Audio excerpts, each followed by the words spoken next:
Então, seria colocado 12 pedras no alojamento, né, onde eles iam passar a noite, que era Gilgal, e o outro seria então as 12 pedras erigidas em uma coluna no meio do rio Jordão, onde estavam antes, que os sacerdotes ficaram ali dentro do rio, depois que o povo passou, até eles fazerem isso. Retiraram 12 pedras para levarem para Gilgal, e 12 pedras eles se afastaram do lugar que estavam ali um pouquinho.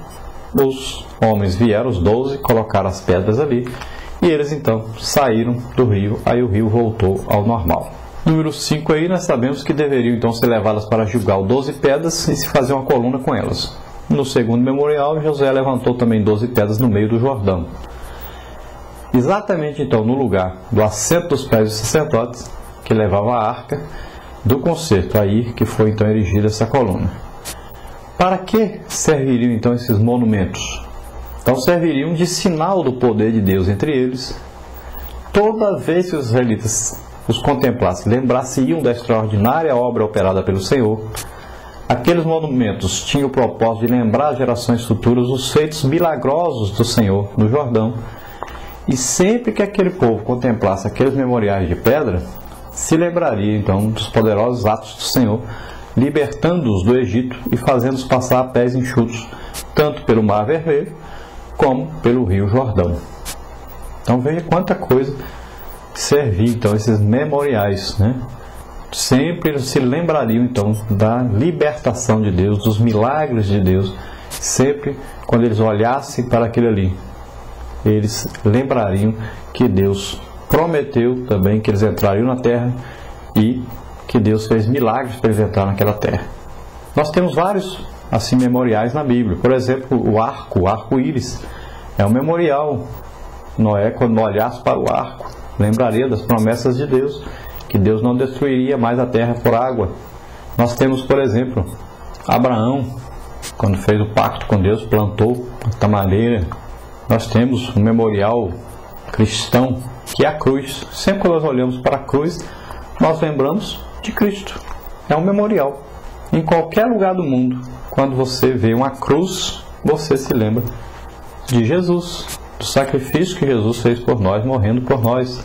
É um memorial para servir de lembrança, né, para nós.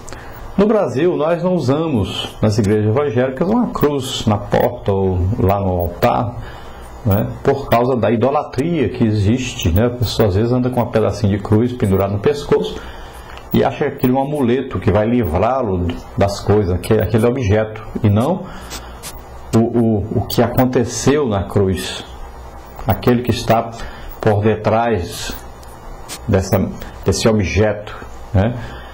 Que a pessoa pensa que aquele objeto ali vai livrá-lo, ou que uma imagem pendurada naquela cruz vai livrá-lo de alguma coisa.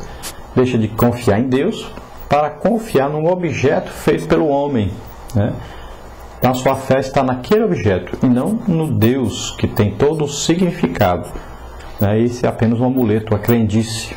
Nós não usamos, mas as igrejas evangélicas nos Estados Unidos, por exemplo, quase no mundo todo, usa a cruz ali na porta da igreja ou no altar, porque as pessoas olham para a cruz e se lembram de Jesus, lembram da mensagem da cruz. Qual é a mensagem da cruz? Jesus, Filho de Deus, veio ao mundo como homem, deu a vida por nós, morrendo na cruz do Calvário. Para que isso? Para nos livrar dos nossos pecados, para que nós pudéssemos ser reconciliados com Deus, perdoados todos os nossos pecados. Então, memorial, a cruz é o maior memorial que nós temos no cristianismo. Também no cristianismo nós temos o que? A ceia, a celebração da ceia, que é um memorial. Jesus celebrou e disse: vocês vão celebrar a ceia também, e vão se lembrar de mim todas as vezes que comemorarem a ceia. Número 6 aí, o que aprendemos com essa história? Então aprendemos a lição do nosso dever de relatar às gerações futuras nossas valiosas experiências com Deus. Aprendemos que tudo que o Senhor tem feito em nossas vidas deve ser partilhado com os novos crentes, né, os novos convertidos aí. Aprendemos que devemos erigir nossos monumentos espirituais. Aprendemos que se não ensinarmos hoje a palavra de Deus aos nossos jovens, amanhã assistiremos à degeneração da sociedade. E nós aprendemos que precisamos conhecer bem e corretamente as doutrinas da Bíblia e ensiná-las por toda parte a partir das crianças. Tudo isso nós aprendemos de lições espirituais aí dessa passagem de Josué e o povo de Israel, depois que passaram o Jordão, né, dessas experiências que eles tiveram com Deus, desses monumentos que erigiram com pedras, né, desses memoriais. Olha quanta coisa se aprende com isso. Então nós aprendemos que nós devemos ter também esses memoriais na nossa vida, marcas que ficam para sempre, e nós devemos passar, ensinar o que nós vamos aprendendo de Deus. Nós devemos passar para os nossos filhos, passar para os jovens. Aqueles que ensinam a palavra de Deus devem passar para os outros suas experiências com Deus, seu aprendizado com Deus, as revelações que Deus vai lhe dando, porque é plantando que se colhe. Quanto mais você passa para frente o que aprende, mais Deus te dá para você passar. É assim que funciona. Essa é a prosperidade de Deus. Você recebe para passar para os outros. Na parte número 2, aí, lições de Gilgal, a pergunta número 7. O que se sabe da cidade de Gilgal? Então, primeiro, a cidade de Gilgal ficava entre o Jordão e a cidade fortaleza de Jericó. Foi ali, então, que o povo de Israel acampou depois de cruzar o Jordão. Foi dali que Israel iniciou suas operações militares de conquista da terra prometida. E foi nessa cidade que Josué renovara, então, o pacto divino estabelecido com Abraão. Nessa cidade, então, que o povo fez a circuncisão, celebrou a Páscoa, esperando, então, a ordem do Senhor para entrar e possuir a terra que Deus lhes prometera. Já estavam dentro da terra, mas ainda faltava expulsar os inimigos, faltava lutar contra os inimigos, derrotá-los e possuírem totalmente a terra. Na pergunta número 8, aí, para a renovação do pacto, o que Deus ordenou que se fizesse antes da comemoração da Páscoa? Então, a ordem de Deus é: torna a circuncidar os filhos de Israel. Tornar aí quer dizer, não é circuncidar de novo. Não existe como circuncidar de novo. Quando se corta aquela pelezinha, pronto, já está circuncidado. Então, tornar aí quer dizer que já havia sido feito, então, lá a saída do Egito, né? Já tinha sido feito no tempo de Abraão, e agora, então, seria a terceira vez que se convocava todo o povo para fazer isso. Na saída deles para um caminho de Monte Sinai, eles tinham se reunido novamente, né, para fazer isso. Então agora, depois que saíram do Egito, essa ia ser a terceira circuncisão geral. A circuncisão era um sinal da aliança com Deus, uma renovação dessa aliança para poderem participar da Páscoa. Assim como na ceia existe, então, o batismo nas águas, que é uma comprovação externa da fé, um compromisso de servir a Deus, de seguir a Deus, de fazer parte do corpo de Cristo na terra, e aí então fazer parte da ceia, ceiarem, né, a ceia do Senhor, um memorial para todos nós. Número 9, aí, o que Deus já havia estabelecido com Abraão e seus descendentes para que tivessem vitórias nas conquistas da terra prometida. Então Deus havia feito o quê? Um pacto, uma aliança, né, com o povo de Israel, através de Abraão, seu pai. Então Deus fez uma aliança, um pacto, e prometeu que lhes daria a terra, que eles possuiriam a terra. E Deus cumpriu isso realmente, colocando eles ali. Pergunta número 10.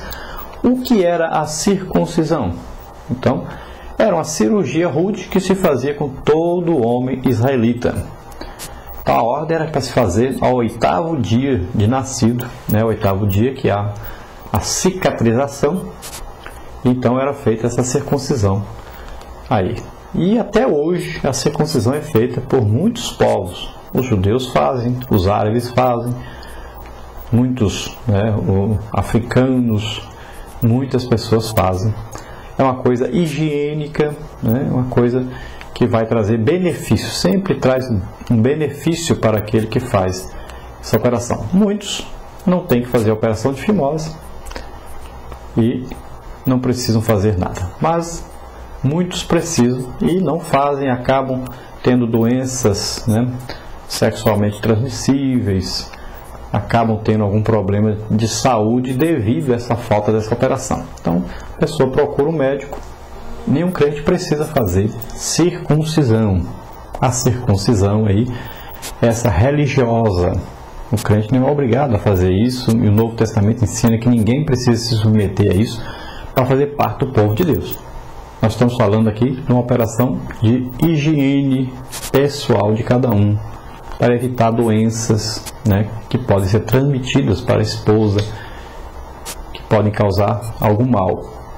Por exemplo, um mal que existe na maioria dos homens hoje, que já foi detectado pelos médicos, que é HPV. Não é HIV, HIV é AIDS, mas HPV,